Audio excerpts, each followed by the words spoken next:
my God. Okay? That's all I gotta say. This is the... Y'all want a reaction? Y'all getting a reaction today.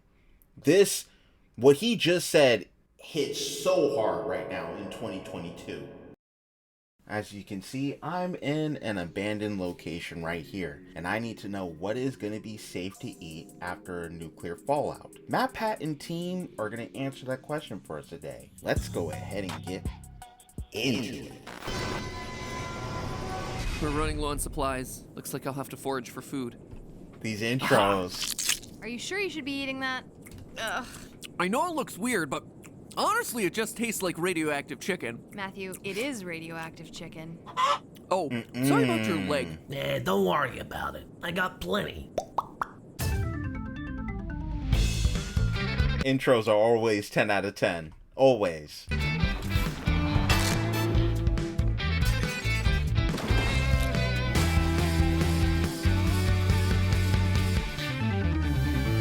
Also, this actually does mark my first time reacting to food theory. I'm almost like Thanos. I'm over here collecting all the Infinity Stones of the theorist channels. Welcome to Food Theory, here to help you watch your post-apocalyptic wasteland. Loyal theorists, I'll come clean right off the bat. Today's episode was inspired by a video game. More specifically, it was inspired by the cooking mechanic within that video game. See, in Fallout 4, there's this really unique food situation at play that I can't really stop thinking about. You're living in the wake of nuclear war, and you have to feed yourself. Basically, the game lets you take all the radioactive food and completely remove the radiation from it by cooking it over an open flame. Raw rad rat meat? That's gonna hit you with 2 rads of radiation. But a cooked rad rat meat steak? Now you're good to go with no problems whatsoever. Such is the power of cooking. Obviously, that's not how radioactivity works. Literally. Or is it? See, that's what got me theorizing on this topic today. I realize that there are plenty of resources out there that discuss prepping for the apocalypse, but as far as for the post-apocalypse, well, not so much. What happens when your shelves of canned peaches and corn run out? What food, if any, would actually be safe to eat in a radioactive post-nuclear fallout wasteland? How would a real-life sole survivor go about preparing a square meal while minimizing their radiation exposure? Cause I don't know about you, but here in 2020, where every day it feels like we're inching closer and closer to the end of days. Oh my God.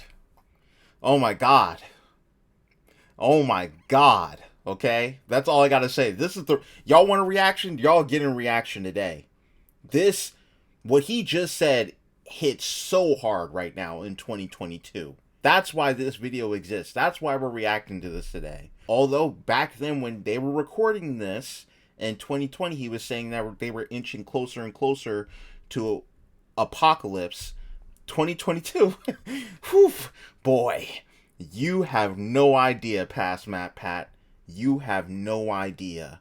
And every year that goes by, this video is going to age even better. This is the stuff that I really want to know about. So today we're exploring this explosive topic food theory style and vaulting right in. So how harmful is radiation? Turns out you have to be kind of specific when you ask this question because there are a lot of different kinds of radiation. Broadly speaking, they can be separated into 2 categories: ionizing radiation and non-ionizing radiation. Putting it in simpler terms, you can think about these as high energy radiation or low energy radiation, or in even simpler terms, dangerous radiation and safe radiation. Okay. The basic idea here is that radiation travels in waves, and if that wave is carrying enough energy, it can cause damage on the molecular level. On the other hand, if it's low energy, non-ionizing radiation, the radiation isn't going to be able to cause any sort of molecular damage. Safe kinds of radiation include things like radio waves, infrared light, visible light. Ionizing radiation, though, is a different story, and that's the kind of dangerous radiation that you'd be worried about in a post-nuclear fallout world. It's associated with radiation sickness, which includes all kinds of nasty things like nausea and vomiting in the short term, and infections and bleeding and dehydration several days to weeks out. Radiation sickness can hit you fast and it can hit you long. You could be displaying symptoms within a single hour, and those could last for several months. It can be fatal in the short term, and even if you manage to survive the short-term effects, you'll be at an increased risk of leukemia and other particularly deadly kinds of cancer. So So suffice it to say, ionizing radiation is not the kind of thing that you want to be messing with, and it is definitely not the kind of thing that you want to be consuming into your body. So you might assume then that ionizing radiation bad means that food hit by ionizing radiation is also bad, but that's not exactly true. What you really want to avoid is ionizing radiation hitting you. See, any object that emits radiation is said to be radioactive, and any object or person that gets hit by radiation is said to be irradiated. Take sunlight, for example. The sun produces radiation that's strong enough to cause sunburns to our skin, but objects like beach sand or sunglasses that have been left out in the sun don't cause sunburn. So here's the takeaway here. Objects that have been hit by radiation are irradiated, but it doesn't necessarily mean that they're dangerous. The ones you have to look out for are the ones that are emitting their own radiation, the ones that are themselves radioactive. Radioactive food is going to be bad for all the reasons you would imagine it to be bad. If just being close enough to radioactive material is enough to do damage to your body, you can imagine it's going to be a lot worse when that radioactive material is sitting there in your stomach. Irradiated food, on the other hand, is actually totally safe to eat. Eating food that's been hit by radiation, even the high-energy, dangerous ionizing radiation, is kingly common. In fact, if you live in the United States, you've probably eaten food that's been hit by ionizing radiation, not as a form of accidental contamination or anything, but as a way to intentionally make that food safer to eat. That same ionizing radiation that turns out to be so dangerous to humans is also dangerous to the organisms that cause foodborne illnesses. You've probably heard of salmonella and E. coli, things like that. Those are names of specific bacteria, and bacteria are living organisms that can be killed by ionizing radiation. You can literally kill the bacteria that's on the food by blasting the food with radiation. The same is true of insects and all sorts of other little critters that might threaten the shelf life of food. Irradiation can be a great way to sterilize foods and allow them to be stored for years without refrigeration, and this is something that's already in widespread use across the real world. If you see this symbol on a food product, it means that it was treated using radiation. Now, that seems like it might be scary, right? But if you're freaking out about it, remember, we're not talking about radioactive food, we're talking about irradiated food, which is not radioactive. You're not gonna be sprouting a third limb from spending too much time in the produce aisle at your local grocery store, because even though you might be surrounded by fruit that was irradiated, you yourself are not being exposed to the radiation, even if the food was. What you do have to be concerned about, though, is direct contact with radioactive material. Say a plant was carried through a radioactive area and got radioactive material stuck to its leaves. Well, then you could be exposed to that radioactive material as a result of eating or coming into contact with the plant, or more specifically, the debris that the plant tracked with it. If you think the idea of radioactive material accidentally getting onto the food sounds implausible, well, think again. The game that got me started on this whole episode, Fallout, gets its name from the concept of nuclear fallout. The basic idea is that after a nuclear blast, residual radioactive material gets propelled into the upper atmosphere and then falls out of the sky after the initial explosion, covering the landscape with radioactive dust. I'm telling you right now, this is one of my worst nightmares. That's another reason why we're watching this, because I need to know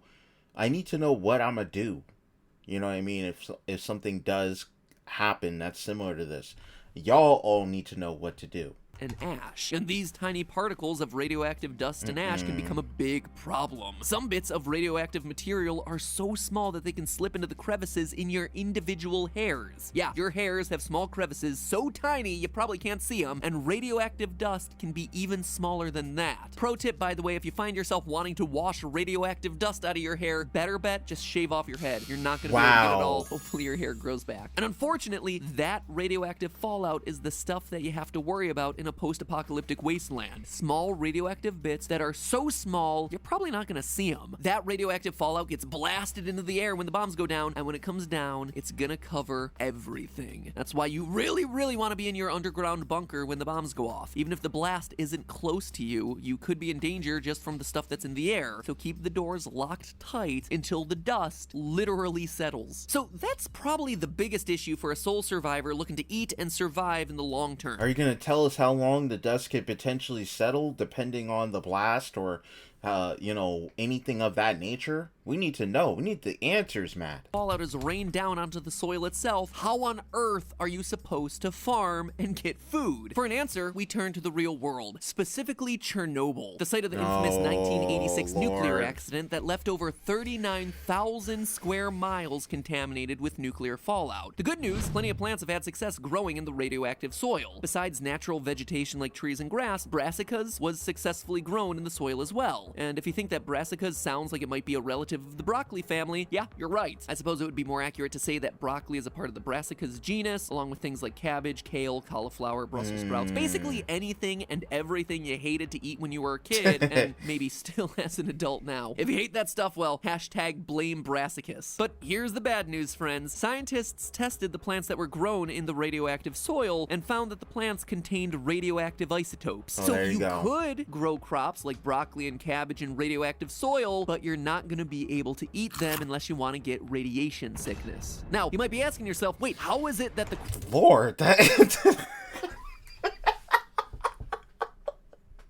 the animation was so grim. crops themselves became radioactive? I thought we established earlier that food exposed to radiation was safe to eat. Well, the big difference here is that the plants aren't just irradiated, they actually become radioactive via absorption. As it turns out, plants can absorb radioactive particles in the soil in exactly the same way that they absorb nutrients and minerals from the soil. According to Dr. Michael Blaylock, who works as a soil scientist, quote, radioisotopes mimic some of the nutrients that the plants take up normally. And so the plant really doesn't distinguish between those radioactive isotopes and some of the nutrients like potassium and calcium. So that's some pretty bad news for our farming project. Another piece of bad news is that the radioactivity in the plants that are growing in the radioactive soil can also affect the animals that eat those plants and the predators that then eat those animals. And yes, that includes us humans. Remember how plants weren't really great at distinguishing between radioactive isotopes and legit nutrients? Well, animals' bodies aren't too great at it either. In many parts of Norway affected by the Chernobyl disaster, all animals have to be tested for radiation before they can be slaughtered and safely processed for human consumption. This isn't just something that happened back in the 80s and 90s either. Even to this day, more than 3 decades later, there are still 37 Norwegian municipalities that have to test the animals for radiation before eating them. So if you decide to start raising cattle in a post-apocalyptic wasteland, you have gotta be careful about what you're feeding them. Make sure your grass... And yeah, these are the weapons that we cooked up.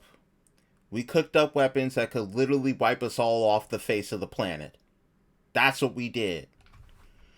Fed beef isn't grazing on grass that was grown in radioactive soil. So if we can't grow crops in radioactive soil or eat animals that have eaten said crops, how the heck are we supposed to get any sort of food? Is it hopeless? No, actually. The answer might seem kind of boring, but the solution is simple. Scrape away the contaminated soil. See, when the radioactive fallout settles, it's gonna fall on the topsoil. Topsoil, as you can imagine from the meaning of the words top and soil, is the upper outermost layer of soil, which is usually 5 to 10 inches thick. Scrape that away very carefully so as to not allow the contaminants to seep any deeper, and you've got yourself suddenly non-contaminated soil underneath. This boring solution of just scraping off the layer of topsoil to get rid of the contamination is exactly what was... It's like having a burnt piece of toast and scraping off all the burnt part. Or having that one, like, nasty looking pear or apple or something and just, like, cutting off the little brown part at the top. Like, this idea just sounds so old school, but it sounds so old school and real that it sounds like it'll work.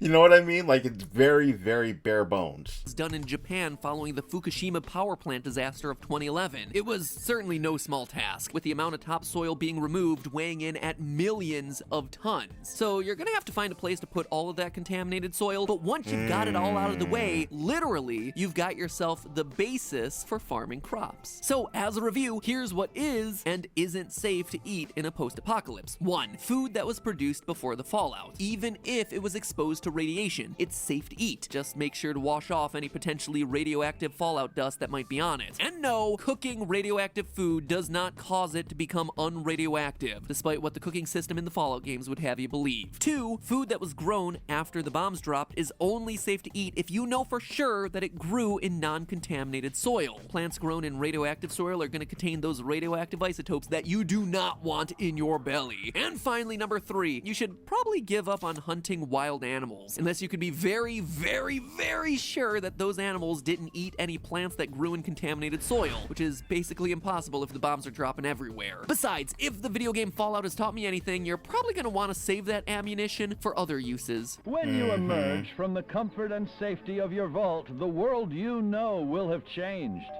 Take your friendly old neighbor Johnny. rather than coming over to borrow a cup of sugar, he may now be coming over for murder. That's right.